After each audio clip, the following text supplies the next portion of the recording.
capítulo, un anexo, en aquello diserta sobre la primitiva imagen, al igual que hace con la actual, esculpida por Navas Parejo en 1944.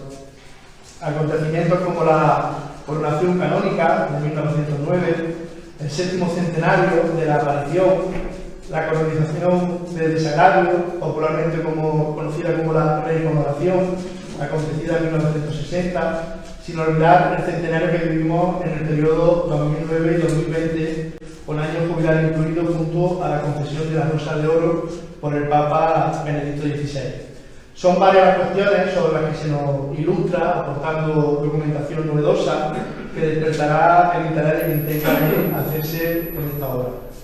Igualmente nos habla sobre el santuario, su vetusta y dilatada historia, no olvidando un hecho luctuoso como fue el acontecido en el Monte de la Cabeza durante la Guerra Civil y la presencia de figuras relevantes como fue la de Miguel Hernández, poeta enrolado como voluntario en la brigada número 16, comandada por Pedro Martínez Cantón, y que fueron partícipes de la liberación del centro. Igualmente nos detalla los accesos e inmediaciones, así como la vinculación de la Cofradía Martínez de Andújar con el mismo y los derechos adquiridos de aquella en el santuario, a lo largo y ancho de la centuria, sin olvidar su más caliente actualidad. La presencia de la orden trinitaria y una somera descripción del interior de la basílica, destacando espacios como el camarín o la reja renacentista. Nos ilustra sobre las cofradías filiales de forma rigurosa y con documentación explícita que abarca desde el siglo XVI hasta prácticamente la actualidad, incluyendo la nómina de filiales que asisten año tras año a la gran romería de abril, haciendo lo propio con la misma, disertando largo y tendido sobre aquella en un análisis sosegado de todo y cada uno de los actos, cultos y actividades que se desarrollan en esta festividad. Una obra que no va a dejar indiferente a nadie, aderezada con un apartado fotográfico muy cuidado, extenso y destacado, que ilustra el contenido de la misma de forma concisa y fiel, recreando el escenario en el que se desarrolla una de las manifestaciones marianas más importantes de Andalucía y de España. Yo sin más doy la palabra a Enrique Gómez para que amplíe un poco más en qué consiste esta presentación.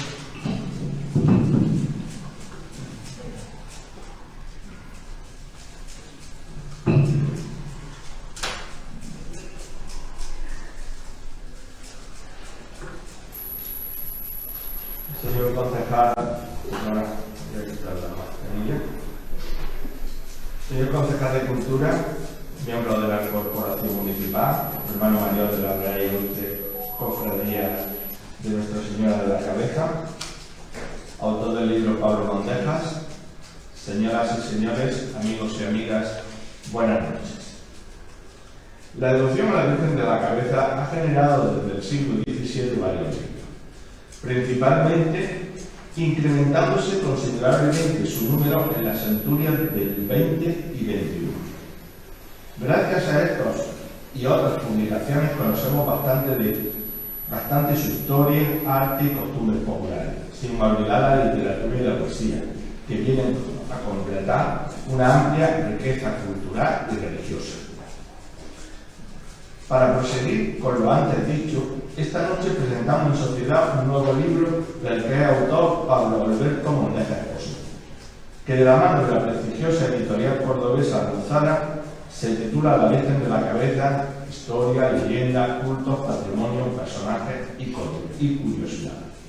Libro de 270 páginas, bien ilustrado con fotos a color y en blanco y negro, siendo su primera edición en enero de 2021. Aunque para Pablo sea su primer libro, seguro que no será el último, él tiene ya una trayectoria previa en el estudio y publicación sobre Nuestra Señora de la Cabeza de Sierra Morena. Así lo ha hecho en las revistas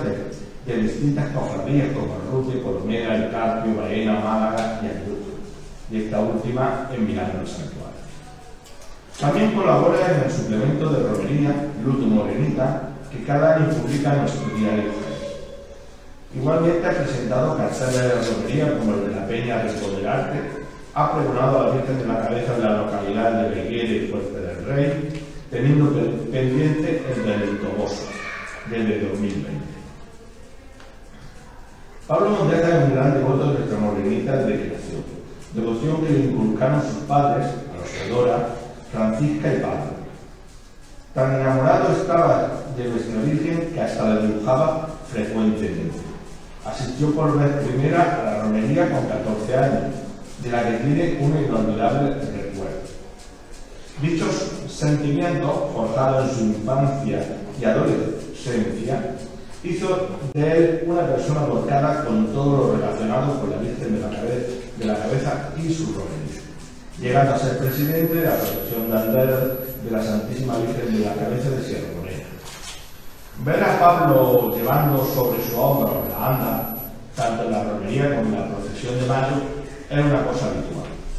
Siempre lo ha hecho y sufrido desde su fe que brota de su corazón. Hablar con él sobre la Virgen de la Cabeza es una grata experiencia, ya que demuestra su amplio conocimiento y la pasión que pone en todo momento, que le han llevado a escribir el libro que hoy presentamos. Pablo Mondeja estudia actualmente cuarto curso del grado en Geografía e Historia en la Universidad Nacional de Educación a Distancia, UNED, a la que llegó en el curso 2016-2017, después de aprobar el curso de acceso a la universidad para mayores de 25 años, habiendo realizado el bachillerato con la rama de Humanidades y Ciencias Sociales en el IES Hamburg,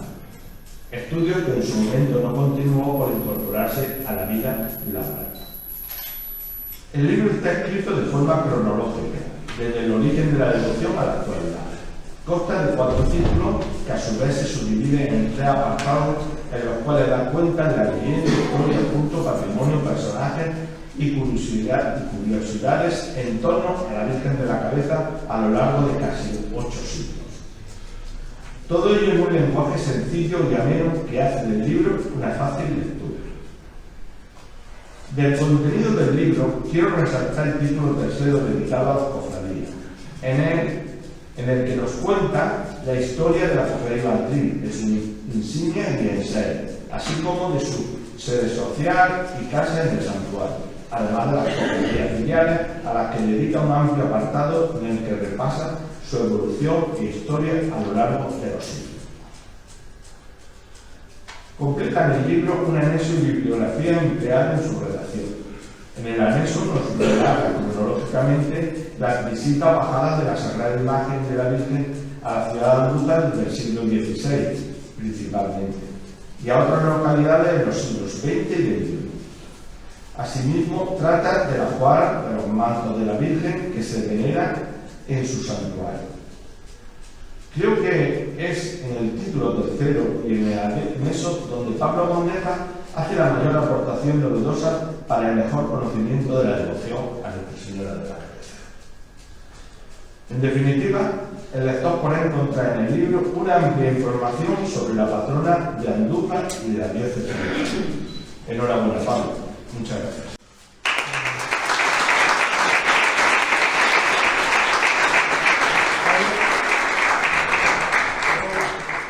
Estimados amigos, cofrades y devotos de la Santísima Virgen de la Cabeza, compañeros de anda, hermano mayor de la Real e Ilustre Cofradía Matriz de la Virgen de la Cabeza de Andújar, miembros de la Corporación Municipal, miembros de la candidatura de Ángel Soto, aquí presentes, que concurren este próximo sábado, día 6, a la elección a la presidencia de la Cofradía Matriz de la Virgen de la Cabeza de Andújar. También quiero saludar afectuosamente, y me da mucha alegría de verte, Ramón, al vicehermano mayor segundo de nuestra Cofradía Matriz, que está aquí presente, a Javi Moya, presidente de la Asociación María de Banderos, amigos, familiares, devotos, gracias de corazón por vuestra asistencia.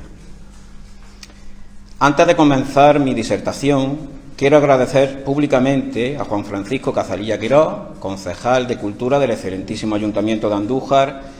así como a don Enrique Gómez Martínez, consejero del Instituto de Estudios Jiennenses y cronista de nuestra localidad, sus palabras hacia esta obra que hoy se presenta y mi gratitud personal hacia ellos. Muchísimas gracias. Igualmente quiero destacar de la misma el apartado fotográfico, como ya han hecho anteriormente, con bellas imágenes de don Antonio Arcos Cobos, Juan Miguel Toledo López, aquí presente, Ángel Molina Buitrago, así como las pertenecientes a los archivos personales de Pedro Palenciano Olivares, Francisco Caño Martínez, Jesús Ángel Palomino León y Alfredo Fernández Villar.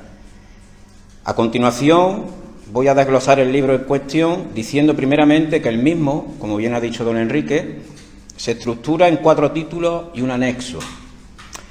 El primer título está dedicado exclusivamente a la imagen de Nuestra Señora de la Cabeza y se estructura en 2 capítulos. El primero se dedica a la primitiva efigie de la Madre de Dios y se subdivide a su vez en 2 apartados, destacando en ellos la coronación canónica, que fue promulgada bajo bula pontificia de su Santidad Pío X el 10 de noviembre de 1907, y el concerniente patronato de la imagen de la Virgen de la Cabeza sobre la ciudad de Andújar, un acontecimiento histórico que movilizó en aquel tiempo, muy dificultoso a niveles económicos, a toda la población y yo diría que aparte de la provincia. En este apartado aporto información sobre ambos acontecimientos, como no puede ser de otra forma, que vinieron, como he dicho anteriormente, de la mano, así como de las coronas y el manto de la coronación. Unas coronas que fueron encargadas al prestigioso joyero hispano-italiano, además era el joyero de cámara de la corte del rey Alfonso XIII, afincado en Madrid, Héctor Maravini y Conti. Este señor murió al año siguiente de la coronación canónica de la Virgen de la Cabeza, en 1910, y de sus talleres salieron en 1913 la corona de coronación de la Virgen de la Angustia, que estuvo valorada en su época en 200.000 pesetas, se dice pronto. El segundo subapartado nos retrotrae a otro hecho histórico y hablamos en este caso del 7º centenario de la aparición, una efeméride que tuvo lugar en Andújar entre los años 1927 y 28, con año jubilar incluido. Este es el primer año jubilar del que se tiene constancia, otorgado por bula de su Santidad Pío XI, fechada el 9 de julio de 1927. Insertos en el capítulo 2, el mismo comprende todo lo concerniente a la actual imagen que preside el santuario. No olvidemos un detalle que es muy importante, yo diría que el que más. Titular de la Real e Ilustre Cofradía Matriz de Andújar, que fue esculpida por el aloreño, afincado en Granada, don José Navas Parejo Pérez, en el año 1944. Tras hacer una descripción de la misma, desgloso las otras 2 efemérides que han acontecido desde su hechura hasta la actualidad. Hablo, como no puede ser de otra forma, en este caso, de la coronación de desagravio, la popularmente conocida como recoronación, y el otro apartado, sus capítulos, se centran, en este caso, en los factos que todo el mundo tenemos más recientes en la memoria colectiva, que acontecieron durante el año jubilar 2009-2010, y los traslados de la Virgen de la Cabeza tanto a la ciudad de Andújar en el mes de abril, así como el acontecido en noviembre a la capital del Santo Rostro, a Jaén, con la imposición a la morenita de la Rosa de Oro, un hecho singular, histórico y célebre en esta devoción.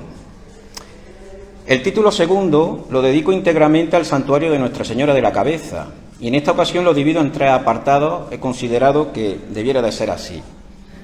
El primero describe fielmente la hechura del primitivo edificio con trazas de don Andrea de Vandelvira y su evolución desde el siglo XVI hasta prácticamente la Guerra Civil, con las sucesivas ampliaciones y todas las que tuvo este edificio hasta que tristemente se destruyó durante el asedio.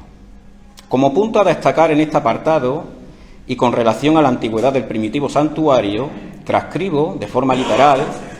una manda testamentaria, es decir, un testamento, fechada el 3 de octubre de 1406, perteneciente a María de Domingo, viuda de Domingo Llorente. Esta señora en concreto, cumpliendo la voluntad de su esposo, fallecido con anterioridad, dona al santuario un maravedí, siendo este por ahora el legajo o documento más antiguo que prueba la existencia de la primitiva ermita en Sierra Morena, dejando al margen, si me permiten, la leyenda de la aparición, que bajo mi punto de vista, estoy estudiando historia, está carente de fundamento histórico alguno, cuando menos de forma rigurosa o científica. Es decir, yo me baso en los papeles y el documento más antiguo que prueba la existencia, y por lo menos de un templo consolidado en Sierra Morena, data del 3 de octubre de 1406. Como todo lugar de peregrinación, desgloso las inmediaciones del templo de forma cronológica, centrándome en 2 planos que se fechan a comienzos del siglo XVIII, concretamente en 1703. El primero es obra de Matías Martínez de Mira y el otro, anónimo, pero mucho mejor detallado que el anterior, se conservan ambos en la actualidad en el Archivo Histórico Nacional, destacando las construcciones que existían en el entorno en aquella centuria, que tengo que decir que eran, por cierto, bastante numerosas, así como la gran profusión de ermitas en donde los monjes anacoretas hacían vida penitente, destacando de entre todas ellas la de Nuestra Señora del Rosario, que fue edificada bajo el auspicio y el patrocinio y el pecunio de don Alonso de Rojas Toboso, vecino de Bujalance, con licencia del prelado Sancho Dávila en 1612. Este señor, acaudalado, se metió a monje, literalmente hizo vida penitente hasta que murió de una disciplina en 1641 y donó la ermita al santuario y a la cofradía de Andújar, que era la que custodiaba y regentaba el edificio entonces. Otro hito destacable, hoy desaparecido tristemente, es el humilladero, una pequeña hornacina de piedra situada en su momento al término de la calzada, para que ustedes se hagan una idea, conforme se asciende al santuario, es decir, concretamente en la intersección que da a los actuales aparcamientos, cerca de la basílica. Un hito que está documentado en el siglo XVI, de hecho aparece retratado en las rejas renacentistas del santuario, en el tondo, detrás de la Virgen, de la escena de la aparición, aparece un castillo y al lado el humilladero, que era una pequeña hornacina que tenía en su interior una cruz. Era un lugar de oración, desapareciendo por su deterioro en el siglo XIX. La Dirección General de Regiones Devastadas no tuvo en cuenta su reposición tras el asedio, probablemente por falta de información, como así manifiesta Juan Vicente Córcoles de la Vega en una magnífica disertación sobre un proyecto que existe, concretamente desde el año 2017, para construir uno nuevo, abanderado en este caso, corrígeme Juanvi,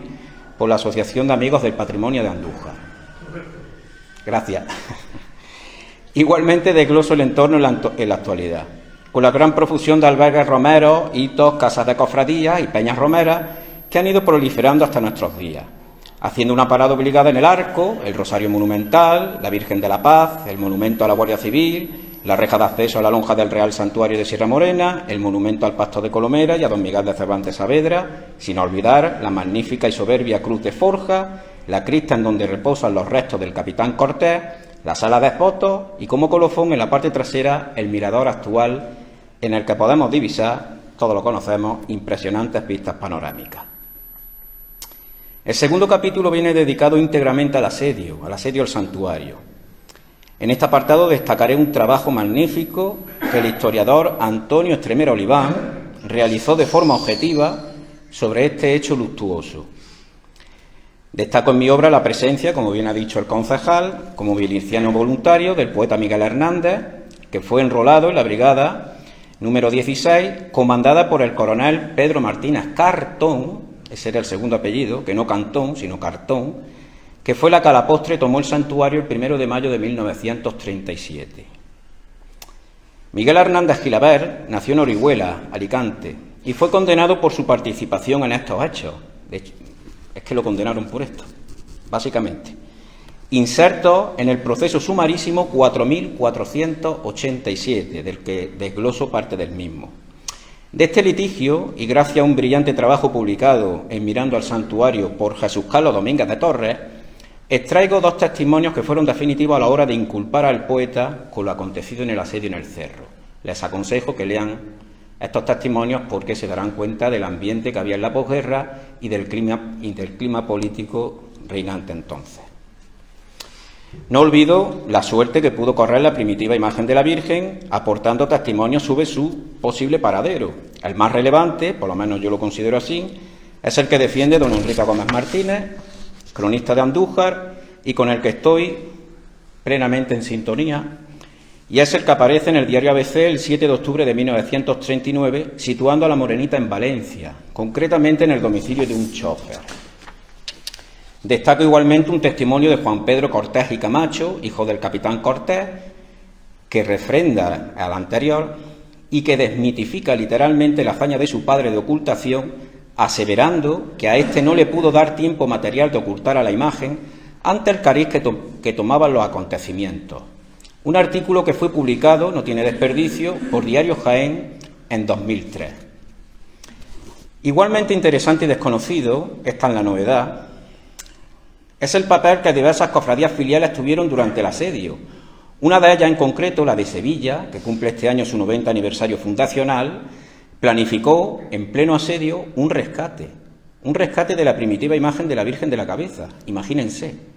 pidiendo la colaboración económica de las hermandades que se encontraban en el Frente Nacional. Todo esto, que conste, venía de la mano del general Gonzalo Queipo de Llano.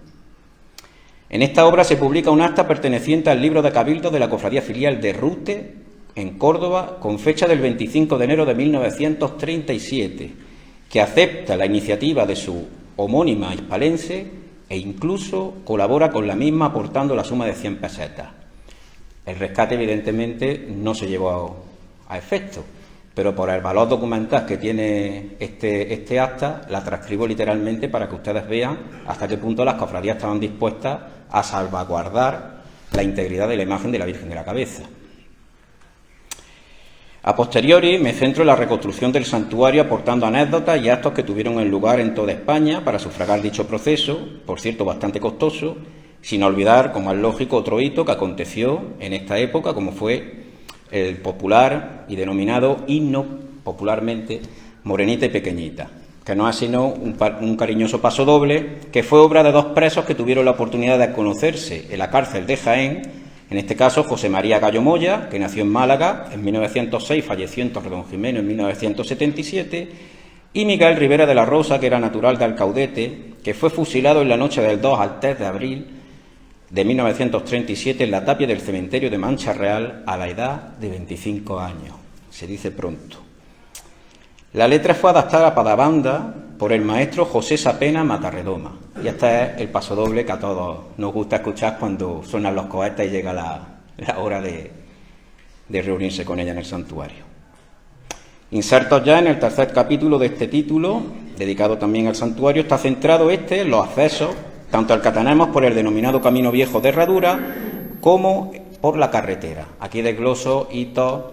monumentos que se han ido erigiendo en los dos accesos, desde Andújar hasta el santuario, y la cronología de los mismos. Como curiosidad también inserto el presupuesto que la Junta de Andalucía destinó más recientemente para la rehabilitación del Puente de Hierro, que como ustedes saben data de 1915 y que fue reinaugurado, por lo menos para el tráfico, por el presidente de la Junta de Andalucía, si no recuerdo mal, el 24 de junio de 2020. Si no recuerdo mal, voy de memoria. Adentrado en el tercer título de este libro, lo dedico, como ha dicho don Enrique, a las cofradías que a lo largo y ancho de las centurias han ido apareciendo en toda la geografía nacional bajo la vocación de Virgen de la Cabeza. Un apartado que divido en 3 capítulos, 2 de ellos están interrelacionados y tienen como protagonista, como no podía ser de otra forma, a la Real e Ilustre Cofradía Matriz de la Virgen de la Cabeza de Andújar, disertando sobre su historia, su relación y primacía en el santuario, y al hilo de esto transcribo literalmente la bula de posesión del templo a perpetuidad que rubricó con su sello y firma su santidad Julio III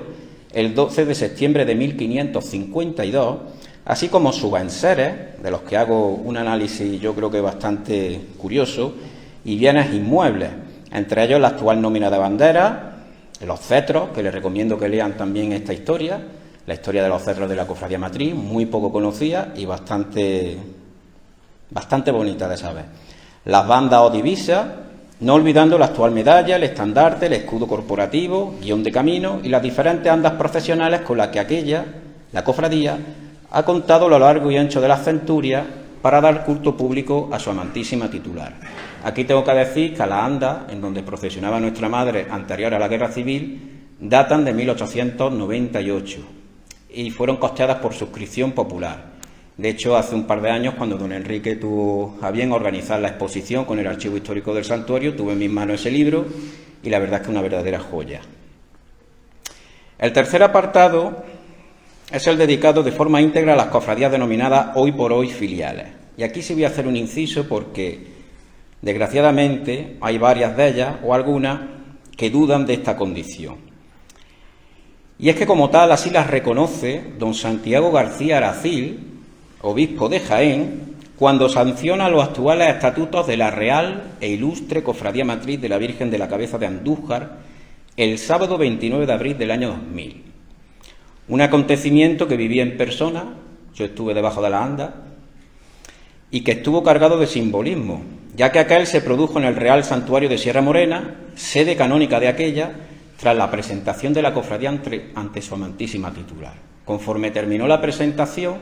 se metieron en la sacristía, no se me olvidará eso nunca, y ahí don Santiago rubricó con su sello y su firma los estatutos actuales de la cofradía, en donde reconocía al resto de hermandades como filiales de una matriz que tenía la potestad de organizar y convocar la romería, y lo más importante de todo, la exhortaba a hacer un reglamento de relación con las cofradías filiales, cosa que está pendiente, y por lo que veo las dos candidaturas que concurren el próximo sábado a la presidencia de la cofradía se quiere llevar a cabo, espero que pronto. Comienzo este capítulo con la fundación de las tres primeras cofradías. Con respecto a la primera, la de Andújar, y a razón de la manda testamentaria de María de Domingo, que ya he dicho que es de 1406, podríamos hablar de un posible origen de la misma, datándolo, bajo mi humilde opinión,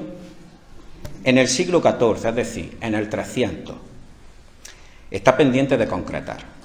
La siguiente en fundarse será Arjona, a comienzos del siglo XVI,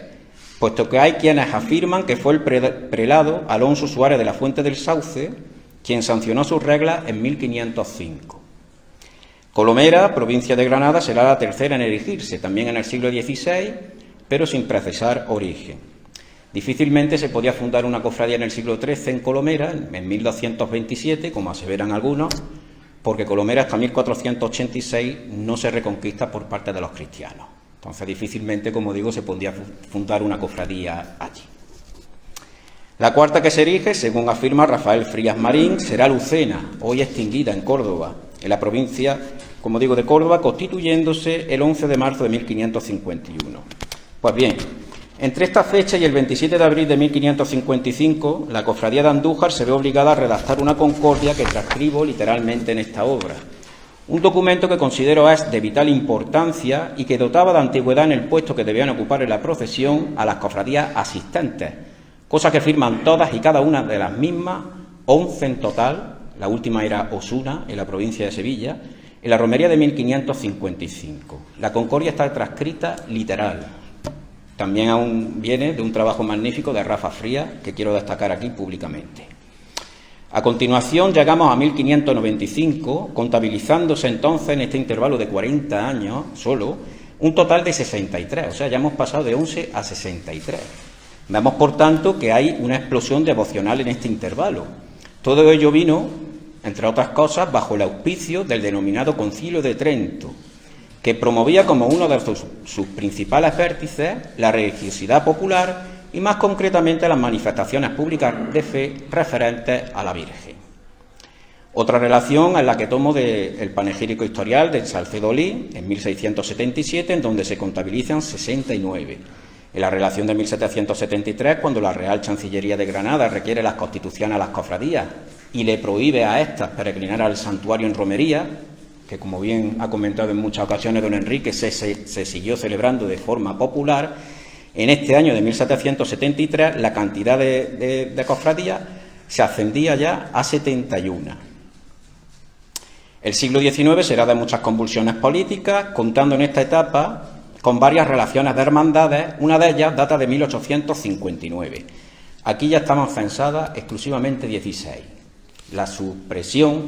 de la asistencia de las cofradías duró hasta 1782, luego en el tiempo se produjo también la invasión francesa, la estancia de la Virgen en Andújar entre 1810, si no recuerdo mal, y 1813, luego también hubo un hándicap muy grande porque el santuario fue desamortizado en 1841, se le devolvió a la cofradía en 1844, la Virgen de la Cabeza había estado o estaba en ese momento en Andújar desde el año 1835, se tiró 10 años en nuestro pueblo, en el desaparecido convento de San Francisco, vamos, para que ustedes se hagan una idea, al lado de la Plaza de Abastos, por allí estuvo, 10 años, se dice pronto. Por tanto, en 1859 se redacta una nueva concordia y aquí se censan 16 cofradías. La última era la de Marmolejo, que se había fundado, aunque no tenía actividad en ese momento, en 1842. También aparece en mi libro la relación que José María Andújar publica en 1883 en una obra dedicada a la fiesta y romería de Nuestra Señora de la Cabeza. Y aquí quiero agradecer públicamente a don Enrique Gómez Martínez el haberme facilitado esta obra de carácter costumbrista y muy, pero que muy interesante, que yo creo que el común de los devotos debiéramos de conocer. Ojalá y se pueda reeditar en algún momento. Remontándome ya al siglo XX, hago un estudio medianamente pormenorizado, a la razón de la documentación con la que he podido hacerme, de las cofradías existentes con anterioridad a la Guerra Civil. En total, había censadas unas 35 cofradías. ¿Vale? 35. Tomando de referencia, entre otros, el programa de actos de 1936, editado por el excelentísimo Ayuntamiento de Andújar y la Cofradía Matriz, en ese momento con premura. De hecho, esa romería se celebró en mayo, porque hubo unas elecciones de compromisarios el último domingo de abril, ¿vale? Y la fiesta se celebró en mayo. Concretamente, si no recuerdo mal, el día 11, don Enrique. El día 11, ¿no? El día 11 de mayo. 1960 será otra fecha en la que fijarse, inserto los factos de la coronación de desagravio. Aquí, curiosamente, el secretario de la Cofradía Matriz, Joaquín Colodrero Ábalos, le facilita a Francisco Calzado Gómez, que publica un libro, Año Santo en Sierra Morena, una relación de cofradía, no por orden de antigüedad, sino por orden alfabético, algo que me ha llamado poderosamente la atención. Más recientemente son el censo de 1987, en vísperas del Año Santo Mariano. Aquí se censan 55 hermandades, al igual que diserto también con las relaciones que existen del año 2000 y la relación actual, en donde la Cofradía Matriz tiene censada actualmente, si no me equivoco, 66 cofradías denominadas filiales, presididas todas por la de Andújar, y 9 procofradías. Además se cuentan las cofradías de Porcuna en la diócesis de Jaén, Los Olivares en Granada, que junto a la aldea de los Pascuales en la Puerta de Segura, estas 3 corporaciones suelen asistir, no todos los años, pero suelen asistir a la festividad de la aparición, o cuando menos mandan una representación. A la romería no asisten. Con anterioridad a la pandemia hizo su anuncio de concurrir a la romería la Hermandad de Nuestra Señora de la Cabeza de Priego de Córdoba, una hermandad que se fundó en 1574. Como ven, el movimiento de las cofradías, a pesar de las circunstancias, sigue estando vivo, como la fiesta en sí, una fiesta viva. A su vez, Archidona, en Málaga, ha quedado constituido como grupo parroquial en 2019 y una representación del mismo viene amadrinado por la Cofradía Filial de Málaga. Y más recientemente, además con mucha alegría, por mi parte, he tenido el conocimiento de la posible fundación de un grupo parroquial en Chipiona, provincia de Cádiz. Hace 3 semanas le hicieron una misa, creo que fue en el Santuario de Regla, a una imagen que unos particulares trajeron allí, y quieren fundar una cofradía, que vendría a unirse a la Fraternidad Mercedaria de Nuestra Señora de la Cabeza, que está erigida en el barrio de Picadoaña, en la parroquia del Corpus Christi, en Jerez de la Frontera, y a otra hermandad primitiva que existió de Nuestra Señora de la Cabeza en Cádiz capital y que se perdió allá por 1630. Se lo digo porque la devoción en Cádiz a la Virgen de la Cabeza también ha estado bastante extendida. Metidos ya de lleno en el cuarto y último título, en el diserto sobre la romería, como no podía ser de otra forma, que celebramos en el mes de abril en honor y gloria de la Virgen de la Cabeza, de nuestra patrona y madre, titular de su Cofradía Matriz.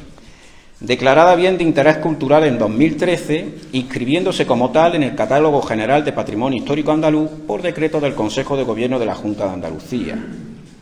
Desgloso aquí su evolución en el tiempo, centrándome en aspectos poco conocidos como la entrada de cofradías del viernes. Si la gente tiene que saber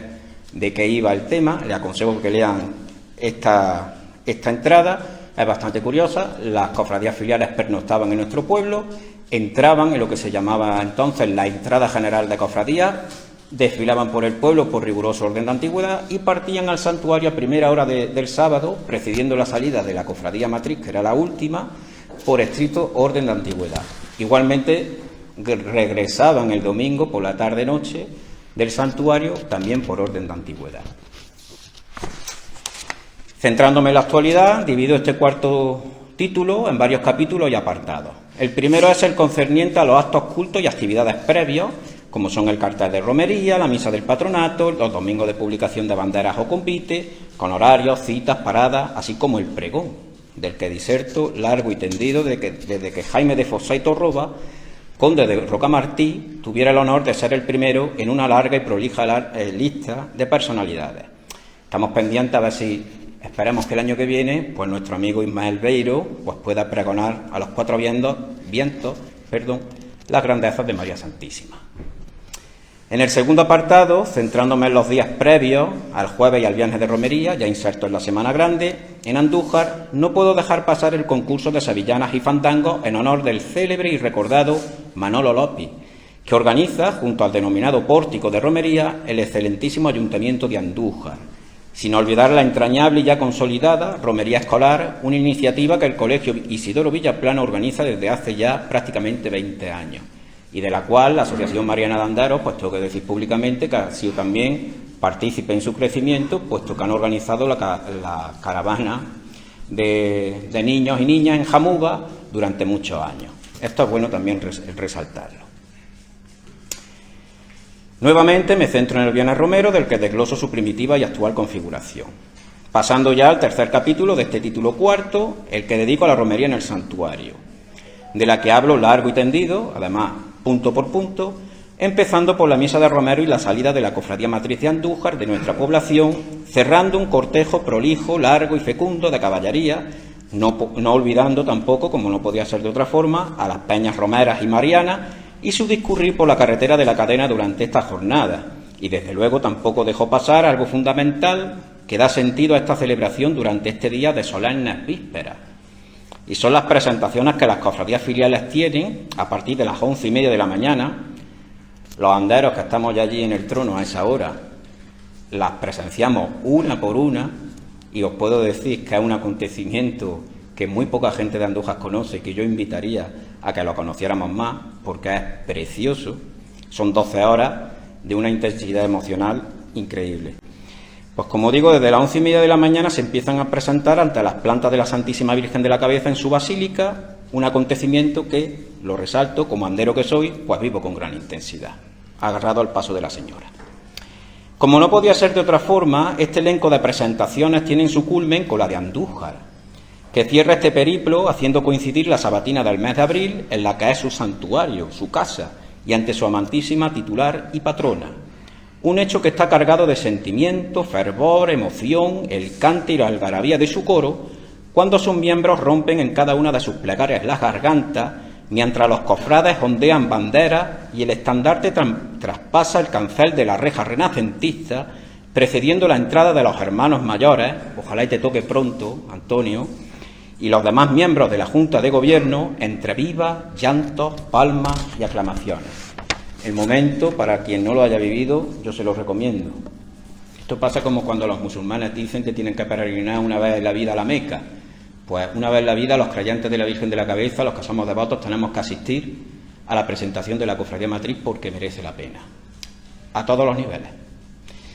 No olvido la madrugada del sábado al domingo de romería, las misas que allí se suceden, así como su actual denominación y horario, actualizado a razón de los programas editados por la Cofradía y el Santuario en estos últimos años anteriores a la pandemia. Y ni quiero, ni lo voy a hacer nunca, ni puedo dejar pasar a un grupo de hombres y mujeres valientes que se aferran al paso de la Virgen, buscando la gloria año tras año, sin importar el lugar de procedencia, condición, edad, cansancio, horas de espera, ni el esfuerzo físico o psicológico que supone portarla a ella, junto a su divino Hijo, por la estrecha y angosta calzada. Como no podía ser de otra forma, hablo de los anderos de la Virgen de la Cabeza, anderos y anderas, que también se meten, disertando sobre sus orígenes, la evolución propia en las formas de llevar a la Virgen a lo largo y ancho de los siglos, porque no siempre ha sido como hoy conocemos, también lo explico en este libro, hasta que en el año 2006 se funda la denominada Asociación Mariana de Anderos de la Santísima Virgen de la Cabeza de Sierra Morena, de la que guardo, y lo digo de corazón, un grato recuerdo. El traslado del camarín a la janda, la misa principal y la procesión posterior vienen desglosadas ampliamente con horarios, recorrido actualizado de aquella, hitos, anécdotas y su culmen, que acontece cuando la imagen de la patrona de Andújar y de la diócesis de Jaén se encierra volviendo a su camarín en honor de multitudes, tras un último esfuerzo sobrehumano de unos anderos que elevan el trono sobre sus cuerpos, levantándolo a tiempo, provocando con ello la catarsis colectiva y una explosión de aplausos que rompen el silencio habitual que reina día a día en Sierra Morena. Termina este cuarto título con el denominado Lunes de Romería y la vuelta de la Cofradía Matriz junto a las Peñas Romeras a nuestra localidad y la salve de acción de gracias que la cofradía le tributa a la Virgen vicaria que venerábamos en la ermita de la calle Ollería, en acción de gracias, como digo, dando por finalizada la romería. Como añadido y por su relevancia histórica, hago una crónica de lo acontecido en el año 2020, con la suspensión de la romería de la Virgen de la Cabeza, un acontecimiento que no sucedía desde 1937, inmerso en plena guerra civil. Transcribo literalmente, por lo cercana que fue y por el valor que con el tiempo va a ganar este documento, la homilía que don Amadeo Rodríguez Magro, obispo de Jaén, pronunció en aquella misa, celebrada cuando todo el mundo estábamos confinados en nuestros hogares, en el santuario de Sierra Morena, el domingo 26 de abril, y que fue retransmitida por Canal Sur.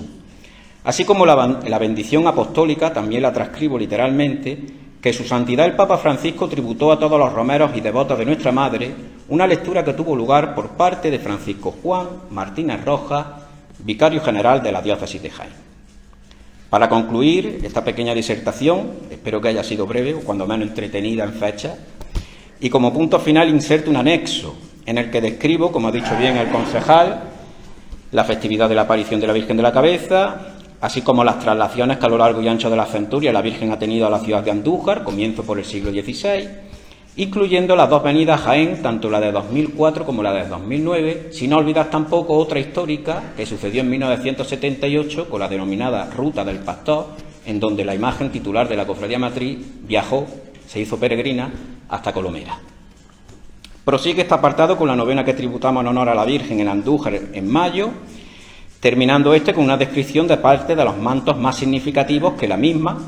la Virgen, posee en el santuario y en la sede social, que no me olvido de esto, de la Real e Ilustre Cofradía Matriz de Andújar, destacando entre ellos los ternos de Inés Jiménez de Ariosa, que se fechan en 1904, así como el bendecido por su santidad Juan Pablo II en Roma el 10 de abril de 1991, sin olvidar tampoco la corona del Indiano, una presea que Juan Álvarez Serrano donó a la Virgen de la Cabeza en 1650, hoy perdida, y que sería bueno recuperar, quién sabe, aquí lo dejo, para los fastos del 8º centenario de la aparición. Sin más, muchas gracias por vuestra asistencia, he dicho.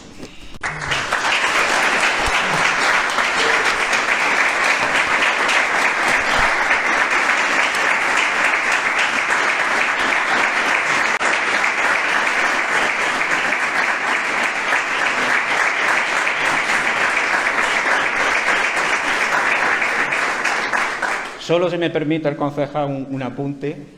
es un apunte simplemente. Mañana jueves seguimos por parte de la cofradía del Instituto de Estudios Jiennenses, me creo en la obligación moral, me gusta la cultura de decirlo, de una magnífica conferencia que va a dar don Rafael Casuso Quesada, mañana jueves a las 8 de la tarde, en la antigua parroquia de Santa Marina,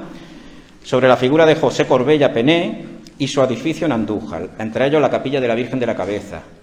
Estamos inmersos en el centenario de estos fastos. Y también un buen amigo mío da una conferencia, ahora a las 8:30, en el espacio Printeo, también para los que no podáis asistir hoy, el sábado a las 12 de la mañana, el día 6, en el espacio Printeo, sito en el antiguo Peso de la Harina, Tomás de Jesús Porra González, sobre el arte y la iconografía y el vestir de nuestra Madre la Virgen de la Cabeza. Os recomiendo esta conferencia porque desde luego Tomás tiene un conocimiento exhaustivo y bastante amplio de lo que es saber vestir una imagen. Así que sin más, muchas gracias a todos. Ya sí.